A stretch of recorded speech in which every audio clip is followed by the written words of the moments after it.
Welcome back. I'm Sean again, and we're still on Module 1. We're going to start into our history of different kinds of designs out there.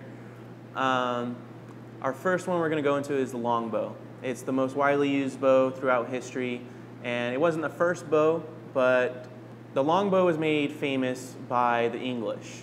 The English weren't the first to use it, and they weren't the first to bring it to the UK. The actual first people in England to use the longbow was the Welsh, but over time, the English are the ones who perfected it. They came up with curing woods for over 4 years and different processes that helped harden the woods and make them really strong. Some of the English longbows were said to have been up to 150 draw weight. There's many accounts where people test firing arrows at close range. An arrow has penetrated 4 inches deep into a solid wood door. So you can imagine they had a lot of power back then. Now, the longbow, though it was used for hunting, it wasn't initially designed for shooting arrows straight down the field and hitting a target. It was originally designed so that way you could shoot arrows long distance by shooting them high into the air and creating an arc.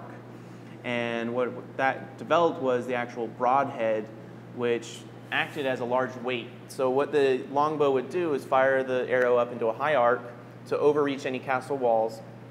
And after it had gone over the castle wall, the heavy weight of the arrowhead would then make sure it came down at a point, and the momentum of the arrowhead and gravity would then allow it to penetrate through steel armor and all that. And essentially, the longbow evened the playing field for battles by taking knights that were in armor that were considered juggernauts and unpenetrable were now able to be taken down from over 200 yards away by a bow. The English actually were so big on adopting bows as a warfare and hunting weapon that there was actually laws passed that required boys from the age of 15 to 35, I believe was, that they were mandated to learn how to use a bow and arrow. To the fact that even one of the kings, I think at one time, passed a law that if you murdered someone while practicing archery, you were excused from it because the need for archery was so great for England. So that really shows how much power archery's had through the history of the time, and that really all started with the longbow and the English during the 100-Year War.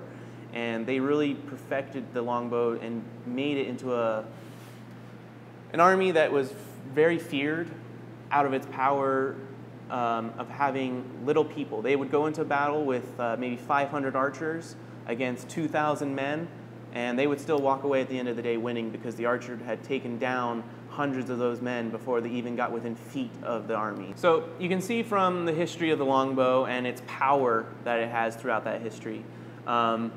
It's a very formidable weapon, but there have been advancements in archery that made the bow more compact, less weight, and just more accurate. So we're going to go into more of those designs as we go on.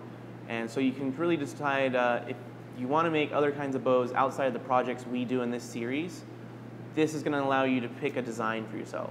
And the great thing with longbows is there is so many different kinds of longbows out there that you can make. There's Mulgebeck, there's the English kind of standard bows. I mean, there's literally hundreds of ways you can make a longbow.